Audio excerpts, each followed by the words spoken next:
deben pedir autorización o esperar una autorización para ingresar. Y en el caso mío, que soy como eh, la persona que tiene el huésped, ¿cómo se le llama? El anfitrión, les tengo que admitir. Y esto me paso haciéndolo por buen tiempo a través de la clase, como cada uno ya se ha informado, lo habéis podido notar todos, que en ese ejercicio pasamos. Hoy, eh, al momento de saludarlos, hago un comentario sobre este particular asunto porque hoy recibí una comunicación de la Comisión de Educación Virtual en la que se exhorta a los profesores, en principio, a que tengamos cuidado de tener actualizado nuestras invitaciones, nuestras fichas, le llaman ellos, en que tengamos ya todos nuestros invitados. Pero también está la siguiente nota, que es del interés de cada uno, por eso todavía estoy esperando que ingrese un poquito más de personas para podérselas leer, porque es una nota que vale la pena que sepáis. No sé si esto tendrá alguna publicación, imagino que sí, en la página oficial de la facultad, pero ya que me han pedido la colaboración y en el cuidado de tener adelantado el hecho de que mis fichas estén actualizadas, también me han pedido que les exhorte a lo siguiente. Entonces, la comunicación que envió hoy, la comunicación, les decía, que ha enviado hoy la Comisión de Educación Virtual es la siguiente. Se lee así: les agradeceremos que hagan conciencia con sus alumnos para que ingresen a Moodle por la cercanía del primer examen parcial. El problema que ocurrió el año pasado es que cuando faltaban 5 minutos para el examen, los alumnos intentaban entrar y no podían por falta de correo Gmail. No lo habían escrito correctamente u otras razones. Como no podían ingresar, decían que la plataforma no servía, lo cual era falso. La Comisión de Educación Virtual ahorita está atendiendo a los alumnos que piden asistencia, pero no podrá tener capacidad para atender solicitudes masivas de última hora el día de los exámenes. Por ello, deben pedir que ingresen desde ya, por favor, al módulo, a esa cuestión de Moodle con sus correos de Gmail. Y de ahí terminó la nota. Entonces yo les consulto, no sé si ustedes, si la colectividad, sé que algunos tendrán su correo de Gmail y no sé si quienes no lo tengan, pero la observación que manda hacer la Comisión de Educación Virtual con mucha propiedad es que tenéis que registrar en Moodle ese correo de Gmail que tú tengas para que así nos quede a nosotros y poderlos incorporar el día del examen. Porque fíjate bien tú que el día del examen que va a pasar, si yo se supone, porque así debería ser, que automáticamente cada quien llegue, si el examen está programado, vamos a decir una cosa, a las 18 horas, por un decir. Bueno, cuando son las 18 horas ya tú entras ahí y te conectas con Moodle y entras al examen. No tendrías que pedir autorización de nadie, ¿verdad? Porque ya está programado o va a estar programado.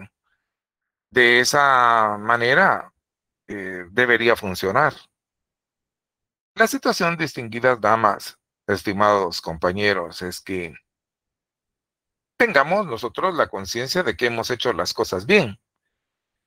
Yo cumplo formalmente con comunicarles esto, el ruego que hace la Comisión de Educación Virtual, en el sentido de que, ¿cómo es que literalmente se lee? Que hagan conciencia con sus alumnos para que ingresen a Moodle por la cercanía del primer parcial.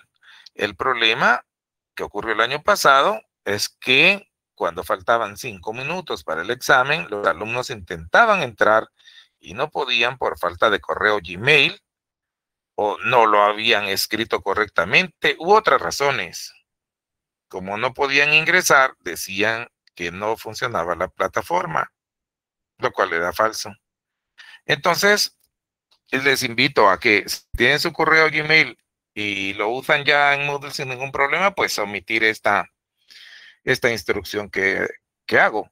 Pero si la gente tiene algún problema con su correo de Gmail o no lo tiene, y que tampoco sepa qué hacer, pues que sepáis que hay una comisión de educación virtual que tiene que utilizará esa situación.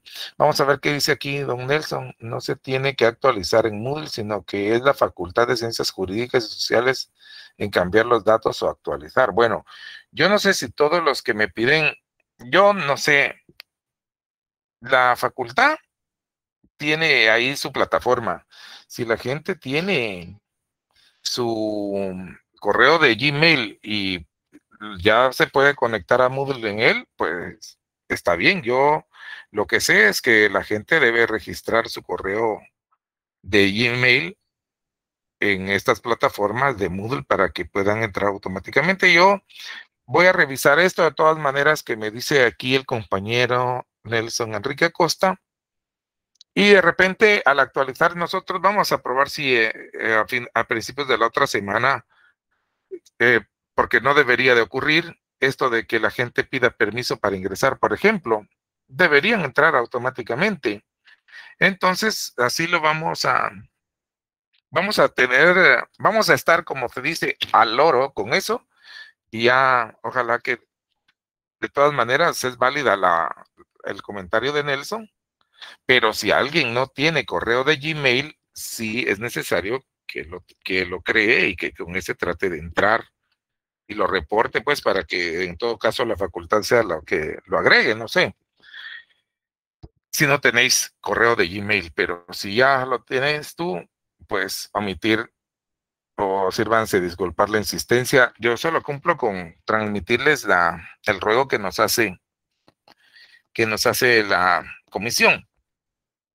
Bien, jóvenes, entonces vamos a tratar, ya que estamos de acuerdo en eso, acerca de nuestra clase de hoy. Habíamos dicho que prácticamente hemos terminado con el análisis que habíamos venido haciendo de la estructura económico-social, que eso era lo que nos había tenido ocupados las últimas clases, pero ha sido también, como te dijera yo, entretenido, y aunque de alguna manera sigue siendo un poquito incómodo compartir algunos de esos análisis, algunas de esas situaciones. La verdad es que no se trata de que uno quiera tener siempre la razón, pero lo que uno hace es tratar de transmitirles el punto de vista, el conocimiento de la ciencia, de esta ciencia que nosotros estudiamos. Y permitime, Blanca Estela Flores. Bueno, vamos a ver en qué nos habíamos quedado. Entonces ya habíamos analizado nosotros la superestructura, nos habíamos remitido, creo que lo último que hablamos, si alguien me hace el favor de recordarme, fue lo de la instancia ideológica referente a la educación, ¿verdad? Porque la educación también, ay Dios. Creo que hoy nos toca hablar de lo religioso, porque ya hablamos de lo cultural y de lo demás, y hoy nos toca hablar de lo religioso, ahí nos quedamos. ¿Verdad que una cosa sí era que nos habíamos quedado, yo con esto de la religión, Dios, es que no me aparece mi presentación que tengo para ahora, me salen otras, pero esta de la religión, no sé por qué no la encuentro.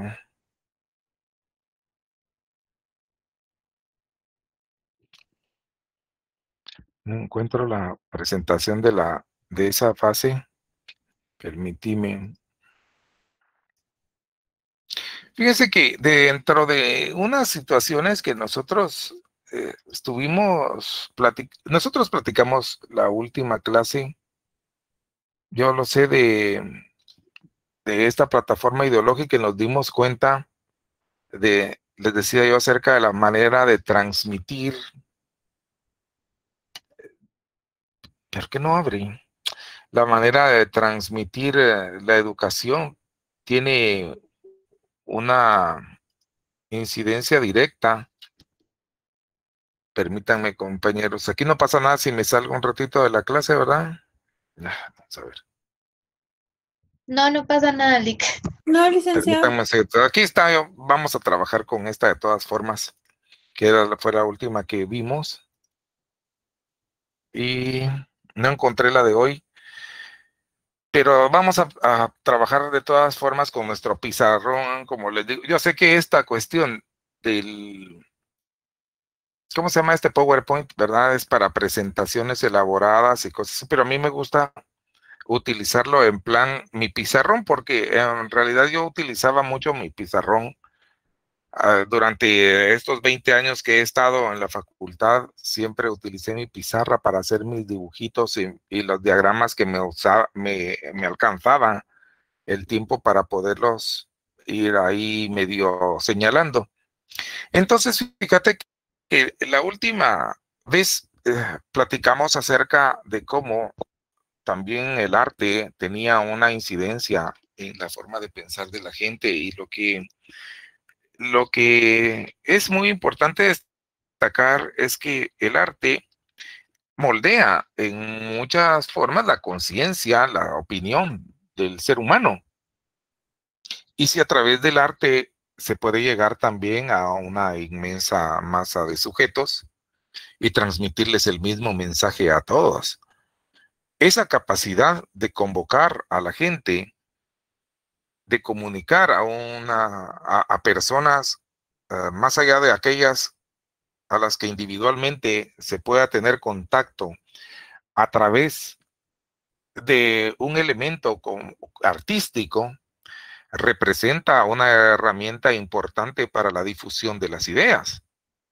¿Sí? Porque de eso era de lo que estábamos tratando nosotros de ejemplificar cuando aludíamos que hay pinturas que involucran en su mensaje un mensaje de protesta, por ejemplo, o decíamos ya las canciones, por ejemplo, de Guaraguao que pusimos, de ejemplo, las canciones de Guaraguao que siempre entrañan o llevan ahí la descripción de hechos reales que vivía el pueblo latinoamericano y que, como no, develaban una denuncia en plan protesta también. Y eso contribuía a moldear la opinión de la gente. Y fíjate tú que invocar esa capacidad que tiene el ser humano de cooperar entre sí, de crear en una inmensa masa de sujetos la misma opinión con respecto a algo, es importante. De eso se valió en primer lugar la clase dominante de la sociedad para instituir en principio una sociedad dividida en clases que tuviera éxito, como fue el esclavismo, ¿eh? Porque el esclavismo, todos ya quedamos de que fue el primer modo de producción que utilizó la explotación y que invocó esta capacidad del ser humano de concebir un ente abstracto, pero con personalidad, un ente abstracto que decía qué era lo que se debía de hacer, que guardaba y declaraba a quién le pertenecían los medios de producción, ese ente abstracto fue el Estado.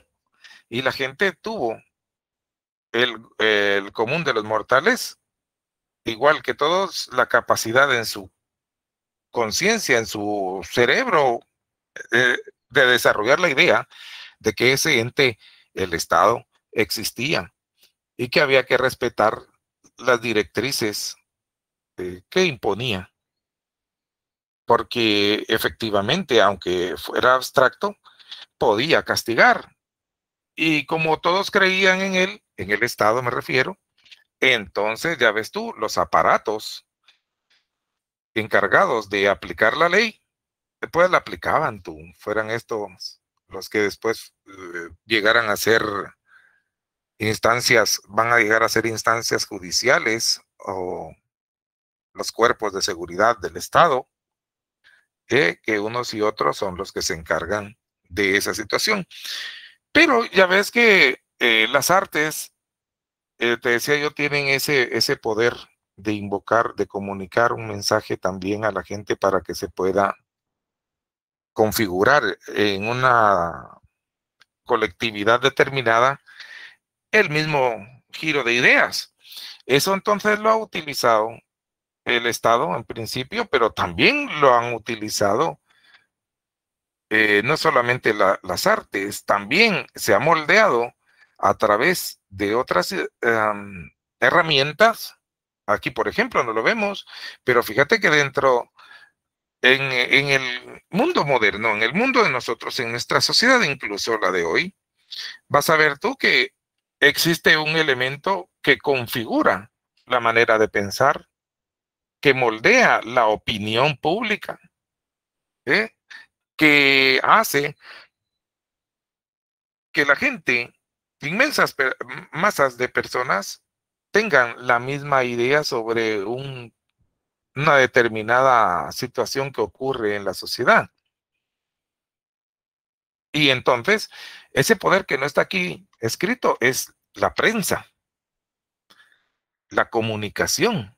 La prensa, tú tienes ahí una incidencia de primer orden en la difusión de las ideas actualmente. Ya ves tú, la prensa puede transmitir información y puede transmitir también la información, vamos a decir, que le interesa que le llegue a la colectividad. De esa manera, las personas que ostentan la dirección de los medios de comunicación, mal llamados de comunicación, porque una comunicación es una doble vía, ¿verdad? Pero los medios, yo lo que veo es que solo transmiten en un sentido, tú. Le dan a la gente una serie de informaciones y no son necesariamente objetivas. Regularmente van acompañadas ya de una adjetivación, es decir, de una, ¿cómo se llama eso? De una opinión que transmiten porque va sesgada la información. Y el común de los mortales lo recibe así. Yo recuerdo en los años ¿cómo puede ser un ejemplo de cuando la prensa transmite una opinión que la entrega ya digerida para que se le instale en la conciencia al común de los mortales que está observando, por ejemplo, un telenoticiero o escuchando unas noticias de radio? Vale decir, por ejemplo, un ejemplo de hace muchos años, cuando en los años 81, por ejemplo, existía un movimiento contrarrevolucionario instalado en Nicaragua, porque era un movimiento de mercenario que trataba de oponerse al régimen sandinista instituido ya hace 2 años, en el año 79. Y las noticias de toda América, especialmente, yo recuerdo, aquí había un noticiero que recuerdo muy bien una noticia que decía, el gobierno procomunista de Nicaragua hizo tal y tal y tal y tal cosa. Y entonces, independientemente de si yo no sé cómo sabía el, el periodista, no va, pero el medio ya había puesto esa noticia ahí y la noticia que recibe la gente es que aquel, aquel gobierno era procomunista y se le quedó instalado así. Siempre va a ser de la misma manera. Muchas veces hay que fijarse bien en la manera en que se transmiten las noticias, porque la gente interesada detrás de los medios de información o desinformación, como prefieras tú llamarlas, va a manipular la información en el sentido que le convenga a sus ideas, a sus intereses. No es secreto para ninguno que ahora no solamente es la prensa, pero como hay demasiado medio, que es lo que ahora le dicen, ¿cómo le llaman eso? Las redes, ¿verdad? Las redes sociales le han puesto y a la gente, incluso en el gobierno anterior, el gobierno, vamos a ver, anterior y desde que existen redes. Recuerdo que hubo una ministra de, creo que una ministra, era la ministra de Salud Pública, que tenía un net center instalado, le pagaba a una planilla de sujetos que tuvieran un net center para estar ahí haciendo un tipo de actividad en redes sociales que criticaba la plataforma gubernamental con la que a propósito ella trabajaba, pero yo solo lo saco como ejemplo de que también ahora a través de las redes sociales hay tantas formas de incidir sobre la opinión de la gente. Y como no, el que tenga el poder de, eh, de utilizar esos medios puede incidir si son regularmente el trabajador, el asalariado, ¿eh? El obrero y el campesino. Esos no tienen interés en estar poniendo ningún net center ni contratando espacios televisivos o de radio para transmitir sus necesidades. Pero sabemos nosotros que la gente que utiliza esos medios es porque tiene un poder económico e intereses que defender en ese sentido también, en el económico y en el político. Voy a darle ingreso a otra persona. Todo esto es parte de una, como te dijera yo, es parte de una realidad que muchas veces no se trata en los medios académicos, porque se dice, es que eso no es la academia, eso no se va a estudiar a la universidad para estar hablando de eso. Pero como este curso es de ciencia política y precisamente esa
Pero ese es son preguntas esas, por ejemplo, de examen, mira. Esto no puedo dejarlo de preguntar en un examen.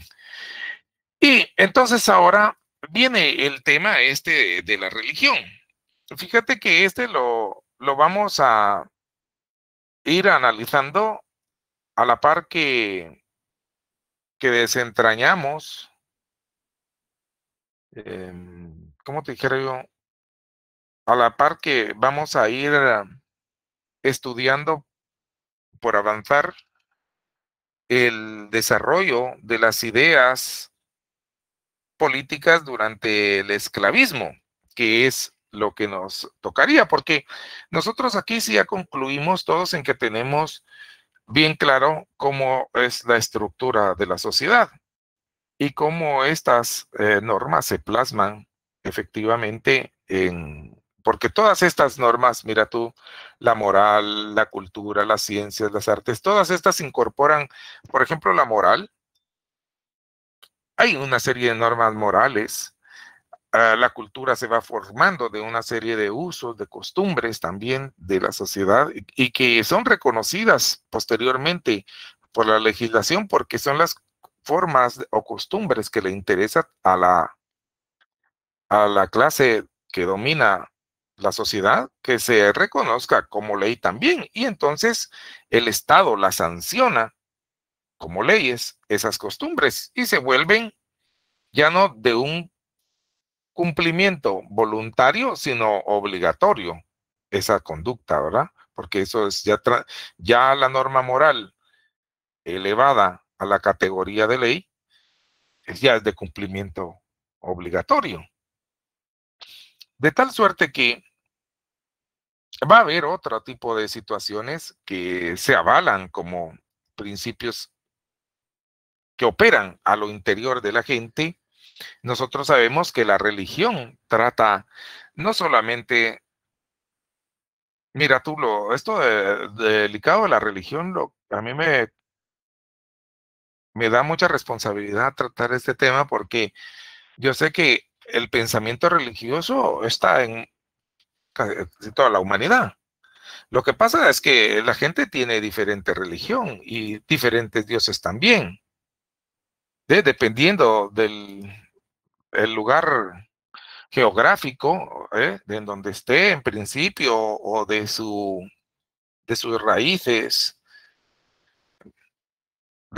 culturales, de su herencia cultural, no sé yo, pero de ahí viene el que la gente tenga tal o cual Dios adore. Y hay muchos dioses, decíamos el otro día.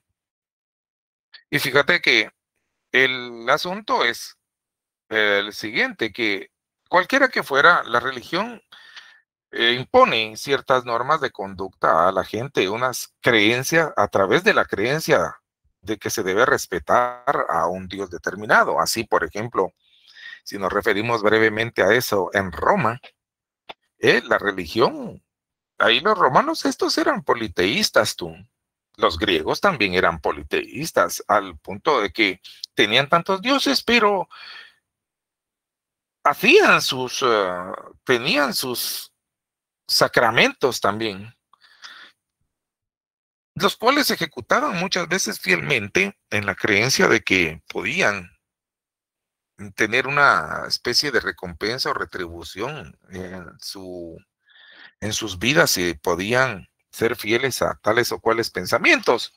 Estas culturas, griegos y romanos, no me vas a dejar tú mentir que incluso llegaron a sacrificar a sus propios primogénitos, a deidades, en la esperanza de tener una recompensa o poder encontrar lo que es, vamos a decir, espiritualmente querían o comprar, no sé.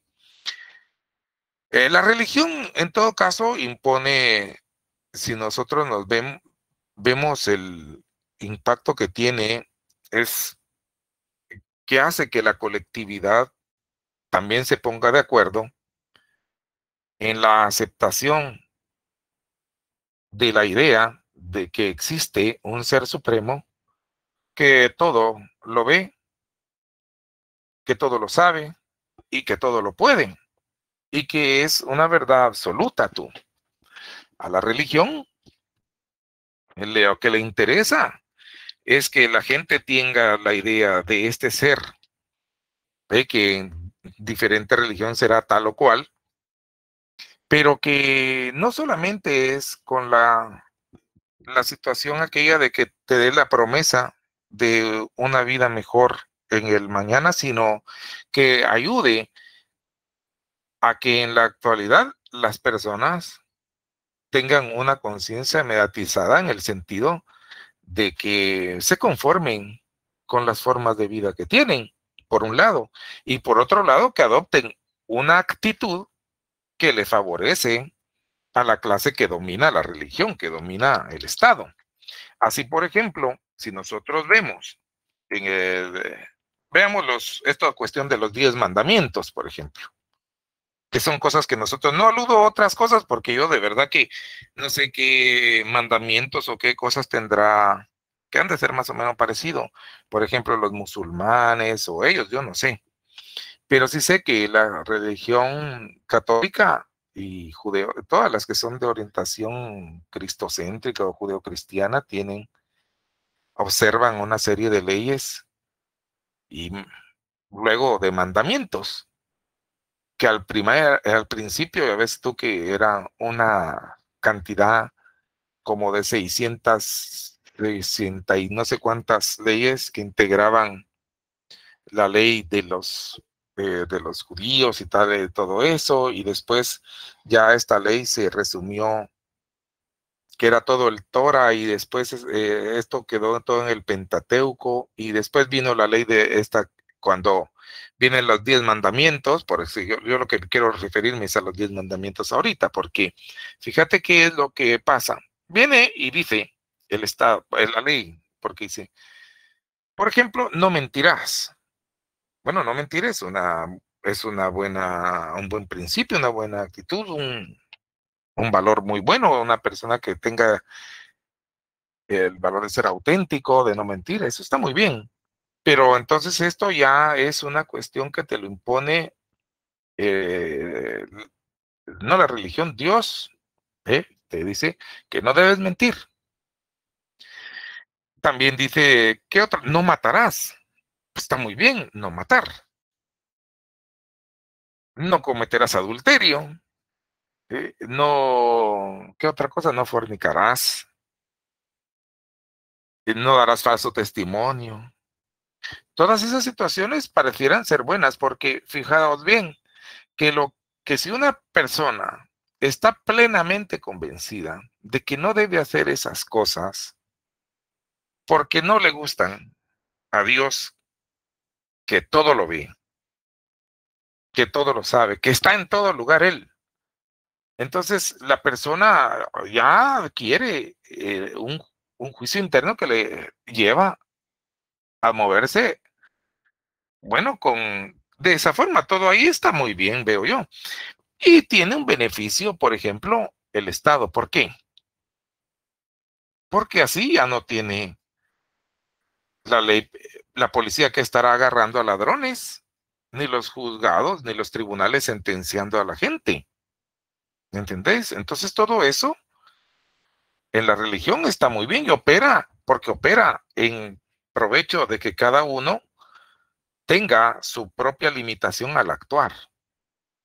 Entonces ya no tiene. Eso es similar a lo que Jesucristo, por ejemplo, dijo. Yo me recuerdo una vez que le dijeron estaba Jesucristo enseñando eso, y me parece que él les dice, ¿oísteis que fue dicho? No cometerás adulterio. Pero yo os digo que todo aquel que ve a una mujer y la desea en su corazón, ya pecó con ella. Fíjate qué profundo. Entonces la gente se alarma porque ya dice, pues claro, si así es la situación, yo ya no puedo ni ver a las mujeres porque eso, como decía aquella canción, pobre, feo, pero antojado, ya se lo había llevado la tristeza a un hombre. Fíjate que ya porque era castigo, se quedaba viendo mucho a una dama, pero si era guapa. Y mira tú, yo no he visto que haya una mujer que sea fea tú. Dice un dicho, no hay mujer fea tú. Y yo pienso que es verdad. Yo te digo que esto de la religión, entonces los mandamientos estos tienen esa incidencia profunda en el ser humano, pero que cuando se hace observancia de plena de que la gente tenga esa creencia tan profunda de que cuál era la diferencia entre estar, por ejemplo, entre la ley de si nos referimos a las mismas cuestiones religiosas, en los métodos de expiación que incluso la religión tenía antes. Fíjate tú que a los religiosos antes me refiero a la doctrina esta de los judeocristiana, ya ves que enseñan que antes había un método sacrificial incluso de expiar los pecados. Y entonces la gente, aunque hubiera cometido su pecado, su pecadillo, ¿qué hacía? Tenía que llevar una vaquita, un corderito, una paloma, un animalito. El sentido era que les hubiese costado criar y mira qué culpa tenían esos animalitos de que alguien, por ejemplo, hubiera cometido adulterio o algo parecido. Pero lo llevaban una vez, dicen, al sumo sacerdote, y el sumo sacerdote hacía ahí todo un sacramento, y como era el sumo sacerdote, podía entrar al lugar santísimo a ofrecer expiación por los pecados de ese mortal que había. Y así se suponía que al derramar la sangre inocente de ese animalito, un cordero o lo que fuera, sobre las tablas de la ley que estaban en el arca del pacto, en ese lugar santísimo, los ojos de Dios ya no veían el pecado, sino la sangre que tapaba, cubría esa ley que condenaba a aquel. Bueno, por ahí va el asunto. Hasta había ahí unas cortinas que solo el sumo sacerdote una vez al año, o una vez, no sé cada cuánto tiempo, o cada vez que tuviera que hacer ese sacramento entraba, pero el asunto es que solo si estaba también el sacerdote libre de pecados, porque ya ves que hasta entraba con una cuerda y todo eso, y unas campanitas en su traje que siempre sonaban, porque eso le servía a los que estaban afuera. Si ya no sonaban las campanitas, era que la presencia de Dios lo había matado, y entonces con una pita lo jalaban. Eso era lo que enseñaban, ese era el método, pero la cuestión era que el sumo sacerdote y todo eso era bien difícil.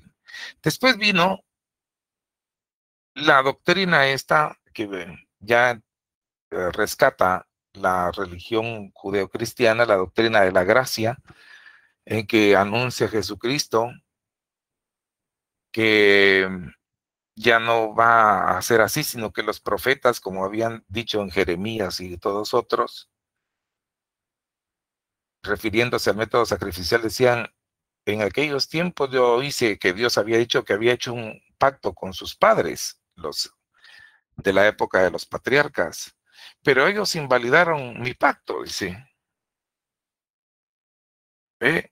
Y este es el pacto que haré, el pacto al que se referían que habían validado, es el método sacrificial, porque lo que pasó fue que en tiempos ya de Jesucristo, ¿se acuerdan ustedes que hay una ilustración narrativa en la que Jesucristo llega y encuentra, cuando va a entrar al templo y ve que está lleno de mercaderes y cambistas y les tira las mesas y todo esto? Y dicen ladrones desgraciados y estafadores y todo eso, y les tira, porque efectivamente estos estaban ahí y eran comerciantes que vendían animalitos y hacían cambio de monedas porque venía gente de muchos lugares, entonces para que pudieran comprar sus palomitas, su corderito, lo que sea, y ya solo entregarlo ahí para que el sumo sacerdote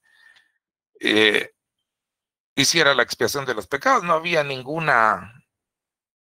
no había ningún mérito en eso, porque la cuestión era que si alguien pecaba, le doliera sacrificar a su animalito perfecto, libre de culpas, y que por una calentura, un pecado que había cometido alguien, ese pobre animalito tuviera que morir.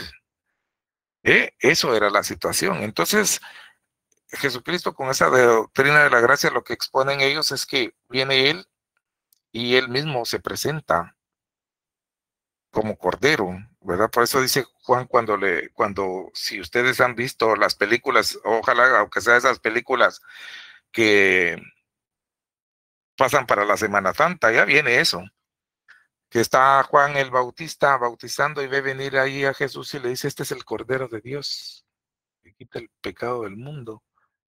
Es por eso, porque este se iba a presentar como sacrificio para expiar los pecados de todo el pueblo, de todos los pecadores. ¿En dónde? En la cruz. Y que le crucifican efectivamente.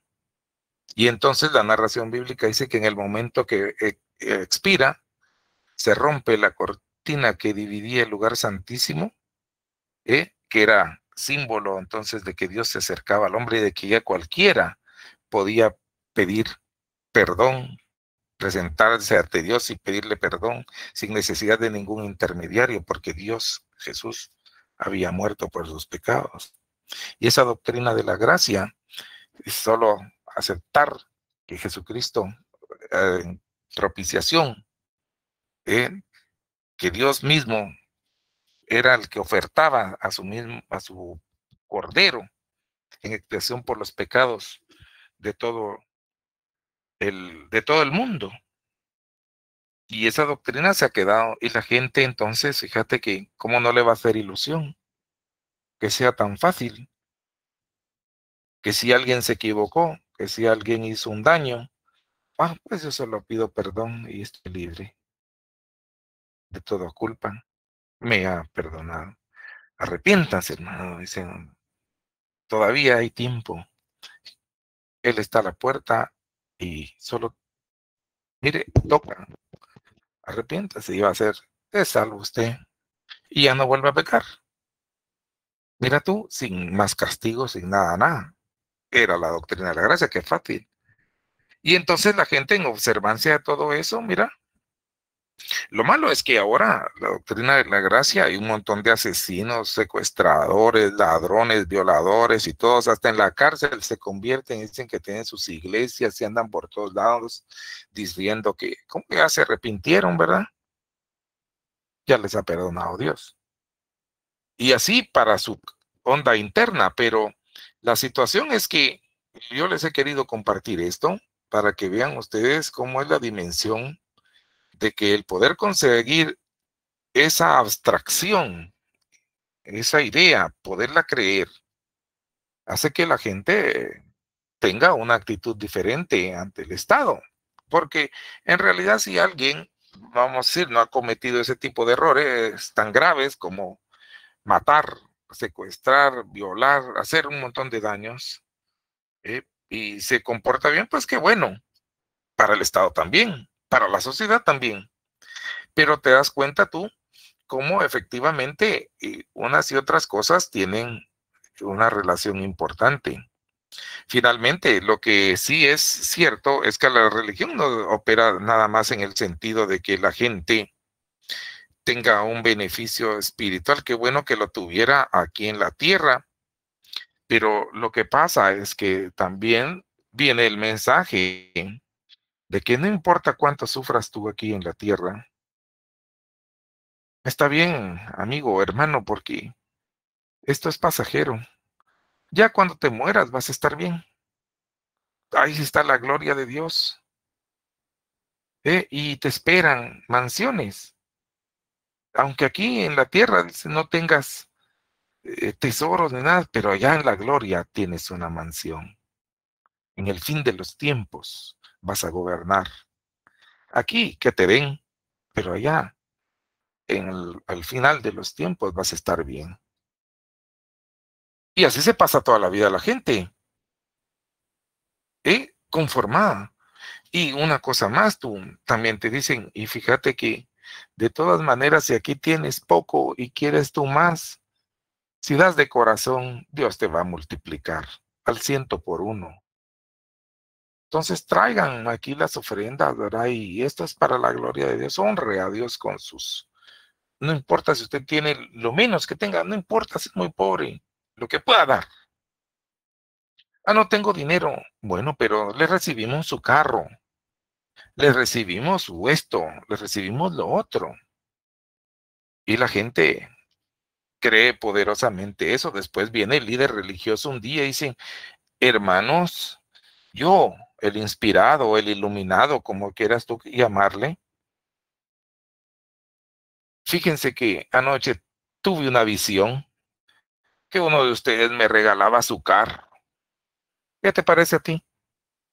Si eso es verdad, pero eso es individualmente los sinvergüenzas que van de listos por la vida con eso. Pero ¿qué te parece a ti? También la religión opera en intereses que son verdaderamente, ¿cómo te quiero yo? Que son objetivos. Yo no tengo por qué decirte que, o tiene sus intereses, los grupos religiosos organizados. Intereses que no son precisamente los de la gloria de Dios.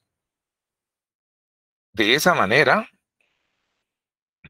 ustedes están viendo ahorita mi pantalla, ¿no? Así es. Sí, Sí, licenciado. licenciado. Sí, Y licenciado.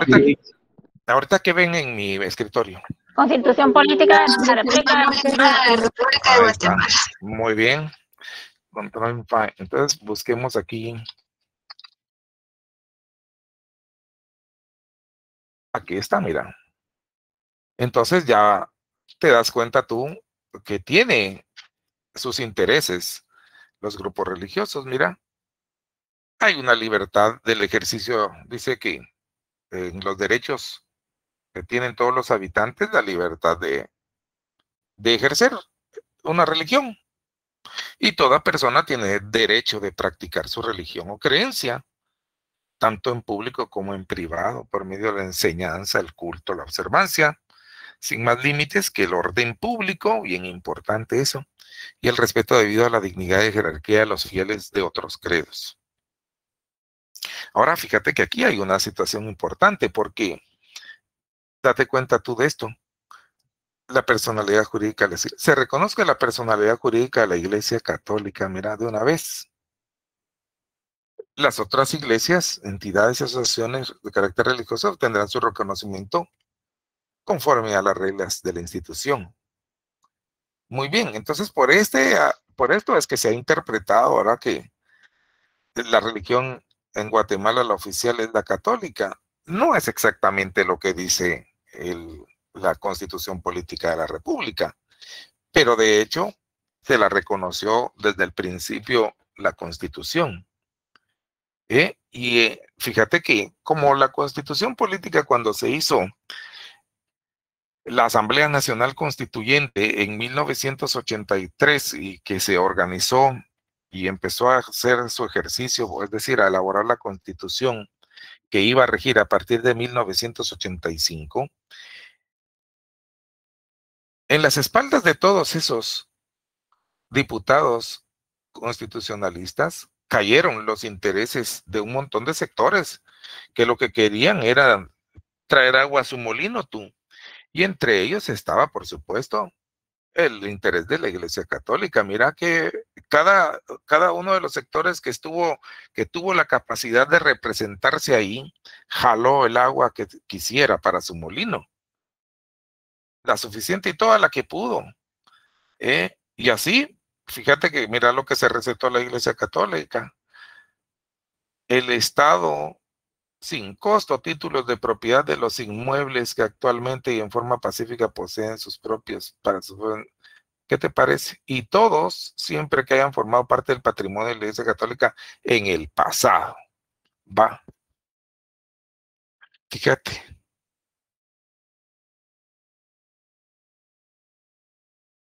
Entonces, ya te das cuenta que de la misma manera hicieron otros. Si nosotros fuéramos hablando hoy, que hemos hablado un poquito de la ley de emisión del pensamiento, ¿verdad? Que hoy, bueno, no hablamos de la ley, pero hablamos de la comunicación y también hablamos de lo importante que son los medios de comunicación para la formación de la opinión pública.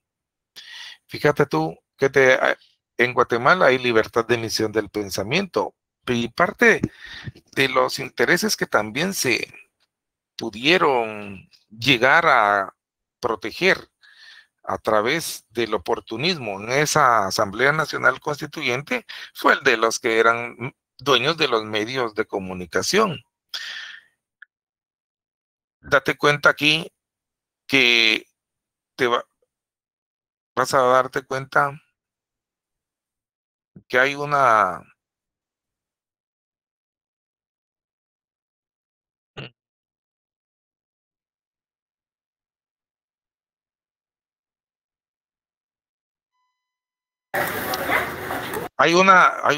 disposición, entonces de una vez te dice aquí mismo en este artículo que los dueños, los medios de comunicación, por ningún respecto van a poder ser, ¿cómo se dice? Expropiados, me parece. Veámoslo por aquí.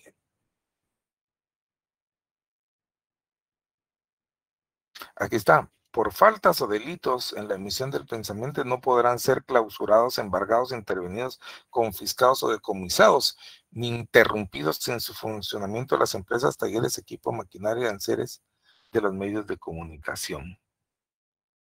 ¿Qué te parece? Aunque cometan delitos. Pero fíjate que en realidad, cuando una persona con un lapicero atenta contra la vida de otro ser, ese bolígrafo, ese lapicero es un arma, ¿verdad? Porque así lo tipifica la ley penal. Es un arma con la que es un bolígrafo, porque para esa era su esencia, pero se convierte en arma y pues le tiene que ser decomisado, le tiene que quitar a la persona que trató de agredir. Imagínate, lo mismo puede ser un medio de comunicación, un medio de cualquiera, un canal, una radio, ¿cómo se llama? Un canal de televisión o de cable que esté atentando, que con él, a través de eso, cometa delitos, porque no va a ser perseguido. Pero como ahí habían intereses poderosos en ese momento que se generaba la constitución de gente que, hombre, ya se sabía que los iban a tener, como los del grupo Albavisión, por ejemplo, por ponerle, todos sabemos que eso, aquí hay un monopolio que no es solamente en Guatemala de los canales de televisión abierta. Esta persona también es dueña de un montón de canales a lo largo y ancho de América Latina, pero esa gente es la que ha tenido el poder de llegar a la Constitución y apartar sus pedacitos. Nos desviamos un poquito porque estábamos en la cuestión esta de la religión, que yo creo que ahora sí ya la hemos entendido, el por qué es que, como de todas maneras tiene la potestad de incidir sobre la actitud de las personas, sobre el pensamiento y la actitud de los fieles. Y entonces regularmente la iglesia, si no denuncia tampoco, una obligación de la iglesia como ente jurídico y que interprete el sentir de sus fieles debería de ser denunciar los abusos de un Estado que viola sus derechos, los derechos de la colectividad, por ejemplo. Pero una iglesia que calla, que no denuncia la injusticia, la opresión, es una iglesia vendida. Y esto es lo que pasa. A la gente no se le puede decir únicamente que tiene que orar o rezar. para esperar que vengan Buenas tardes. las cuestiones del cielo. Mira, ahorita te doy la palabra. Gracias. Fíjate que de todas maneras, algunas veces está el principio, por ejemplo, de orar por o de rezar y pedir por las autoridades, y hay que respetarlas. Escribe San Pablo, porque toda autoridad es puesta por Dios, pone. ¿Cómo no iba a escribir eso Pablo? Tú sí hay que entender que esa carta, esa epístola que escribe el apóstol San Pablo, él la escribe cuando está preso en Roma. Y que si ponía otra cosa, existía el delito de sedición, porque él vivía en una etapa política y económica de Roma, en que todo el que se oponía a César, diciendo que César no era señor, era automáticamente liquidado. Cuando él escribe esa epístola, y que pone que respeten a sus amos y a las autoridades y a sus líderes, porque todos son puestos por Dios, porque está inmerso como reo él en Roma, víctima del esclavismo romano de esa época. Decime, perdón, ahora sí dale, con toda confianza, por favor. Gracias, licenciado. Sí, justamente es algo relacionado a Roma que le quiero preguntar. ¿Cómo Pues, no? como voy entendiendo yo, pues la idea es influir en una ideología. Y me llama poderosamente la atención a mí, pues, que usted mencionaba de que Roma era politeísta. Y Así es. entonces, ¿en qué momento Roma como imperio decide volverse cristiano? No sé si le estoy planteando bien la pregunta. Ajá. O sea, me llama la atención eso. O sea, de ser politeísta pasa a ser cristiano cuando aún ellos perseguían. O sea, lo que yo quiero saber por qué cambia esa ideología a Roma. Muy bien.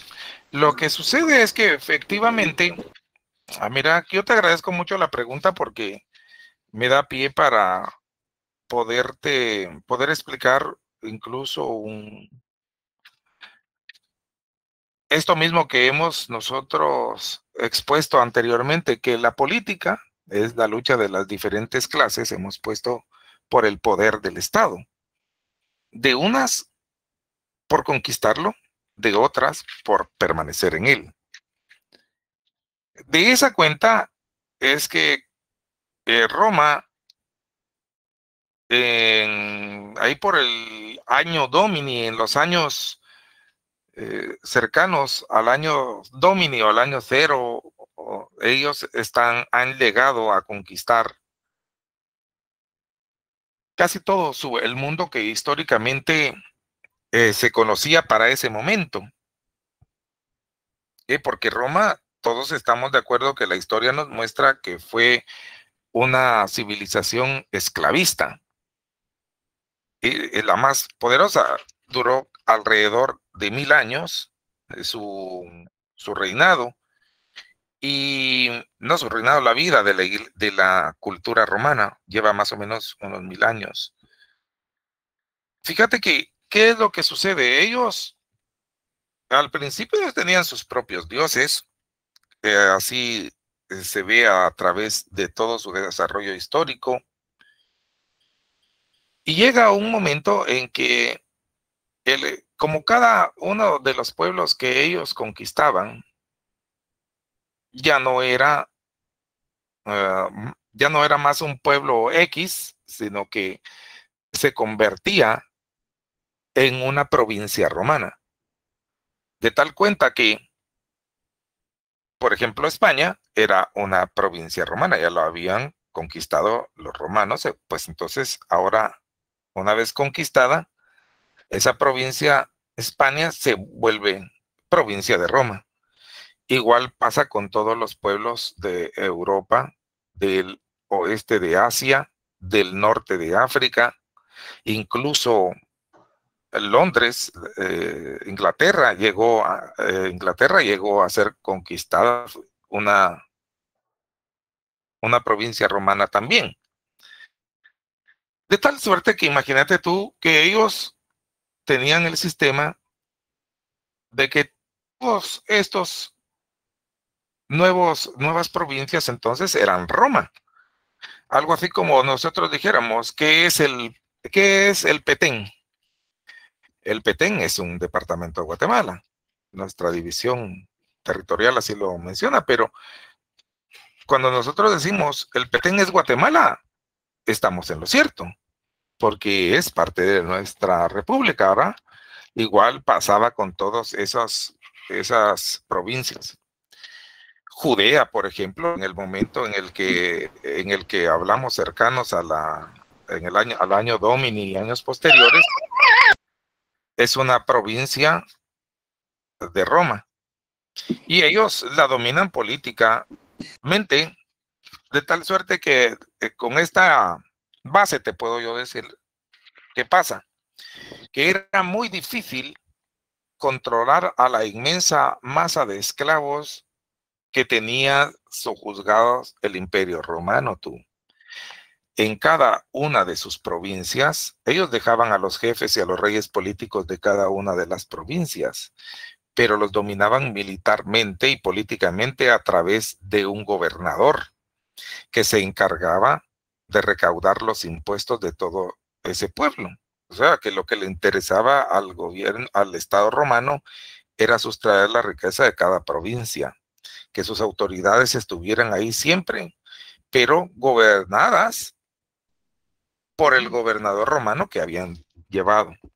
De todo eso nosotros lo comprendemos muy bien porque hemos visto incluso en las narraciones, las películas que te pasan incluso en las vísperas de la Semana Santa y de las Navidades aquí, ves que hay una parte en la que a Jesucristo le tratan de exhibir la clase política de su tiempo, preguntándole enfrente de todo el pueblo si es lícito darle al César los impuestos. Y que él, claro que lo pone en una encrucijada, porque si él dice que sí es lícito, entonces todo el pueblo le iba a abandonar. Pero si decía que no, entonces los romanos lo iban a capturar por sedicioso. Así que él ahí da aquella sabia salida en la que dice, vamos a ver quién tiene ahí una moneda de César. Y que le dice, ¿y de quién es esta figura que está aquí? Ah, pues de César. Ah, pues entonces denle al César lo que es del César y a Dios lo que es de Dios y tal. Bueno, en esa época, haciendo Roma, el Imperio Romano, habiendo dominado, en ese momento se encuentra el Imperio Romano en una fase de Estado universal, así se le llama, se le conoce científicamente, es una etapa de Estado universal. ¿Por qué es Estado universal? Porque claro, ha conquistado todo lo que históricamente, o lo que para ese momento era el mundo, era el universo. Ellos, todo aquello que conocieron los romanos, lo conquistaron tú. No había otra cosa que no hubieran conquistado. Bueno, porque ya no se conocía más. Así que ellos entran en ese momento en una fase de Estado universal, y como era muy difícil garantizarse el sometimiento, no solo de los esclavos de cada una de las provincias, sino también de la clase esclavista de cada una de esas provincias conquistadas, tenía que implementarse una política que garantizara la sumisión de esa inmensa masa de esclavos y la represión o sumisión también de los esclavistas de cada una de esas regiones. Así que se implementa una política que se denominó el cesarismo.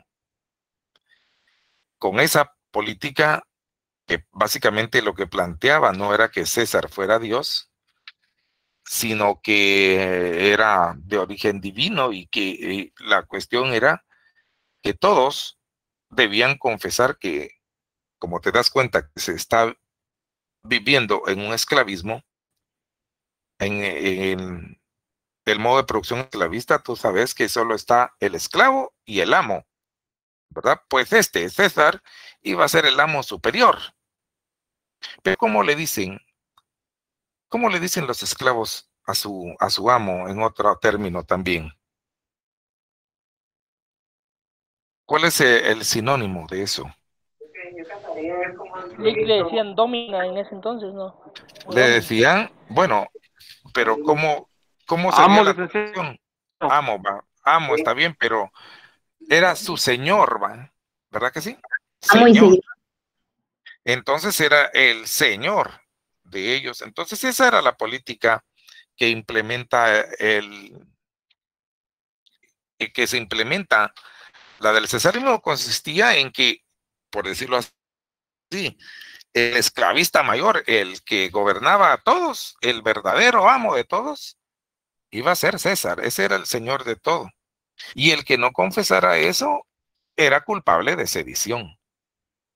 De esa suerte surge oportunamente, porque ya ves que el cristianismo en realidad no tiene muchos años para ese momento en el que se está viviendo el año 33, 30 y tantos, cuando 30, si hablamos del año Domini en adelante, el año 30, que es cuando empieza Jesucristo su ministerio, si lo relacionas tú con eso, pues porque lo que sucede es que atendiendo la pregunta que tú me decís, yo trato de hacer la base más grande para responderte. Entonces el cristianismo que ha surgido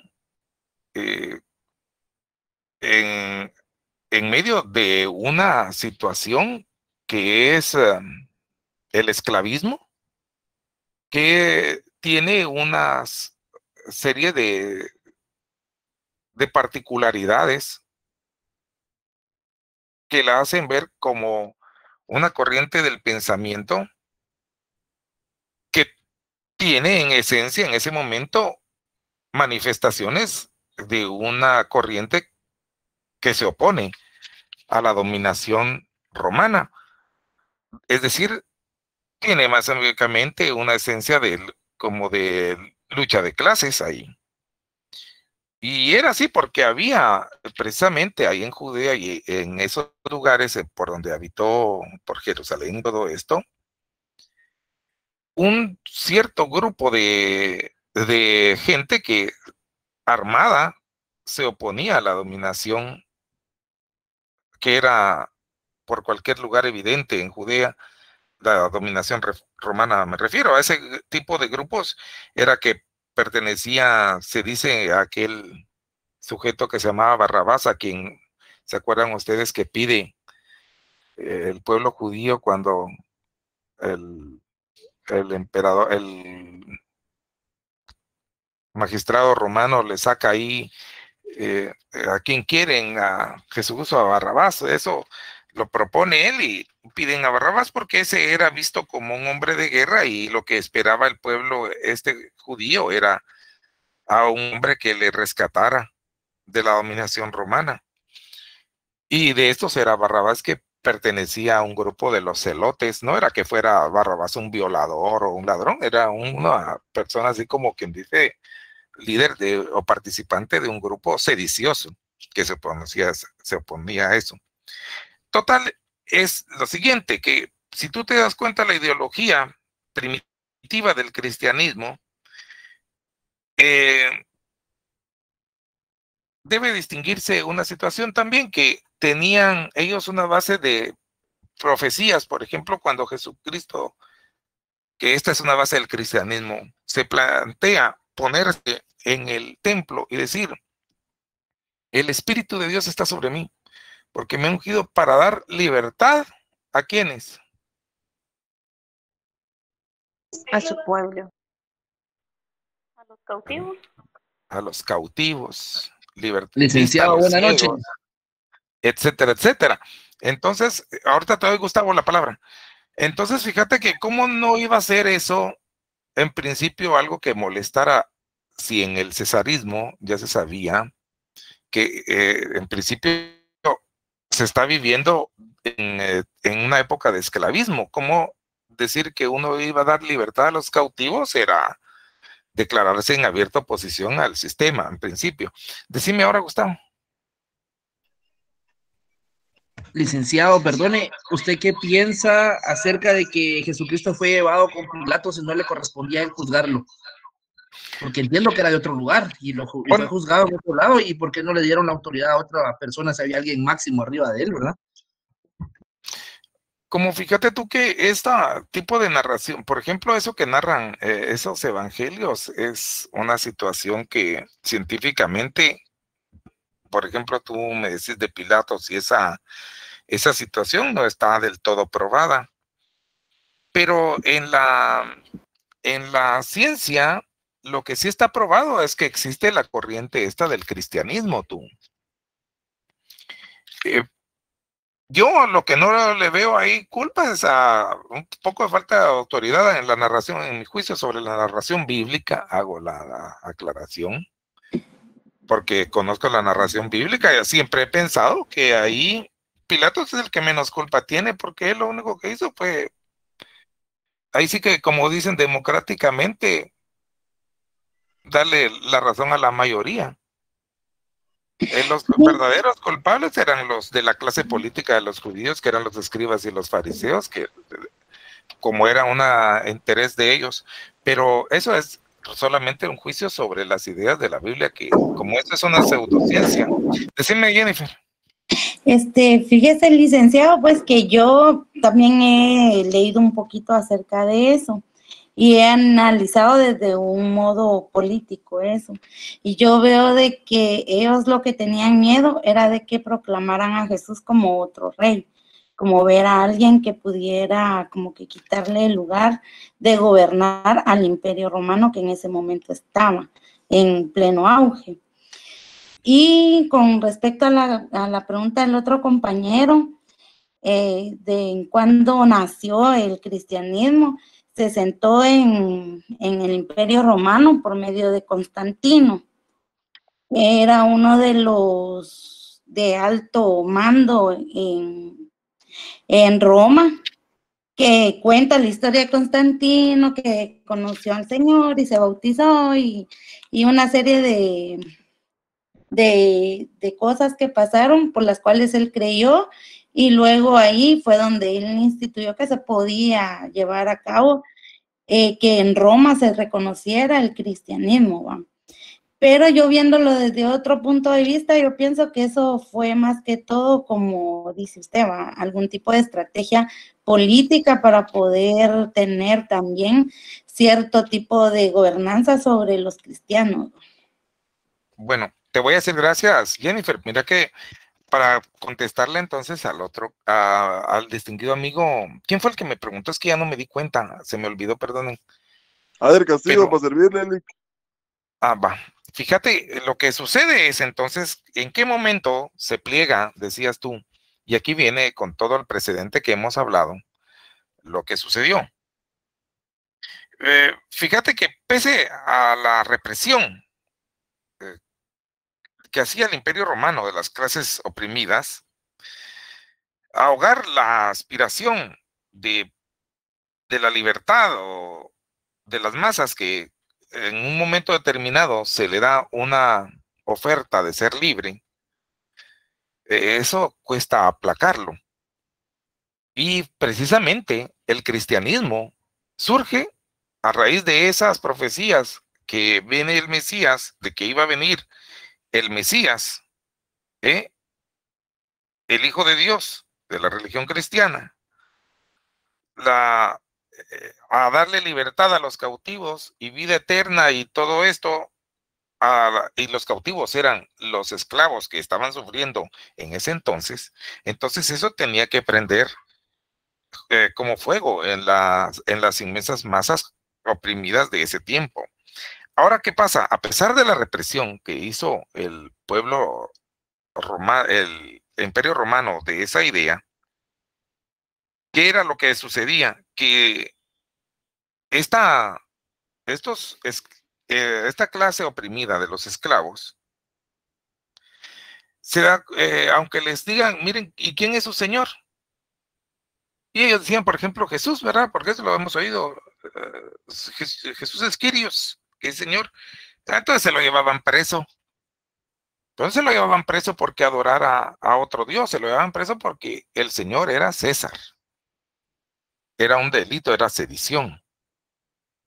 Y por eso empiezan a perseguir la corriente esta del cristianismo. Sin embargo, la clase dominante romana en medio de su crisis en que se había asumido el Estado por la degradación moral de sus representantes, por ejemplo, que siempre había mucha degradación ya moral y costaba controlar a los esclavos, se da cuenta de que en esa nueva religión, ese nuevo pensamiento, era viable, era una salida viable para ellos, porque esa corriente del pensamiento no afectaba sus intereses económicos de clase, tú.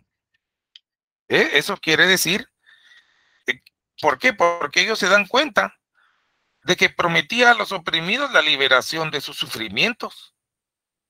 Pero en la era del reino milenario, en la tierra, cuando viniera después de la venida de Jesucristo, o allá en la gloria, ya para todo eso ellos se habían forrado. Entonces dijeron ellos, nosotros vamos a administrar esa religión. Nosotros vamos a administrar esas ideas. Y entonces se separan las clases, la misma clase esclavista romana, que es poderosa. Hay una que opta por seguir las tradicionales formas de vida. La clase política esa de esclavistas se queda con Magencio en el Imperio Romano de Occidente, cuya capital es Roma. Y la otra clase que ha vislumbrado esta salida maravillosa para ellos, porque como no les afecta sus intereses de clase, les dice, está bien, sí, que bueno, que la gente van a tener allá en la gloria todo lo que quieran, pero ya al fin de los tiempos o cuando estén muertos. Entonces, fíjate que estos es la nueva clase esclavista y se va al Imperio Romano de Oriente, cuya capital va a ser, ¿cómo se llamaba ese que mencionó la compañera Jennifer? Constantino, y se forma en Constantinopla. Entonces ahí se da la sede de este otro imperio romano de Oriente. Estas son las que después pelean y se van a enfrentar en un devenir histórico. Al final va a quedarse el Imperio Romano de Oriente. Los que hicieron el Imperio Bizantino son estos mismos. Y de ahí tira para adelante, ya cuando se resquebraja el cristianismo, la religión, Dios, el Imperio Romano se resquebraja ahí por el año 410, una cosa así. ¿Qué es lo que sucede? Que los mismos que han implementado esta nueva forma de religión cristiana, ahora ya no es solo la religión cristiana, sino que ellos fundan una iglesia universal.